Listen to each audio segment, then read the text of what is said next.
বছরের প্রায় অর্ধেক সময়ই নলকূপে পানি ওঠে না শেরপুরের গারো পাহাড়ের পাদদেশের এলাকাগুলোতে। পানির স্তর নিচে নেমে যাওয়ায় দেখা দিয়েছে এই সমস্যা। মানুষের দুর্ভোগ ঘোচাতে গভীর নলকূপ বসানোর আশ্বাস দিচ্ছেন সংশ্লিষ্ট সরকারি কর্মকর্তারা। শুষ্ক মৌসুম এলেই আর পানি ওঠে না নালিতাবাড়ি, ঝিনাইগাতি ও শ্রীবর্দীর গারো পাহাড় এলাকার নলকূপগুলোতে। দূর দূরান্তে পানির জন্য ছুটতে হয় এখানকার মানুষকে। বৃষ্টি না বাড়লে দুর্ভোগ শেষ হয় না।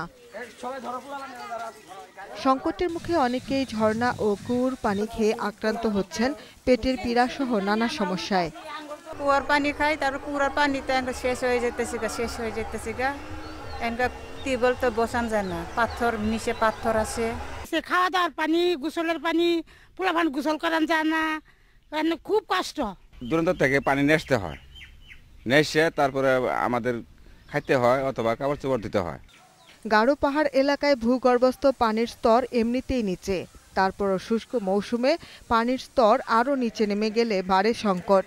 পাহাড়ি এলাকার মাটির নিচে প্রচুর পাথর থাকায় গভীর নলকূপ বসানোর খরচও অনেক বেশি।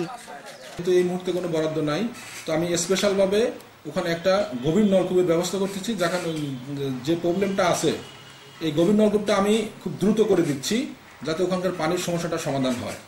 পরিস্থিতি বিবেচনায় শিগগিরই গভীর নলকূপ বসানোর উদ্যোগের কথা জানিয়েছেন নৌ পরিবহন মন্ত্রণালয়ের সচিব।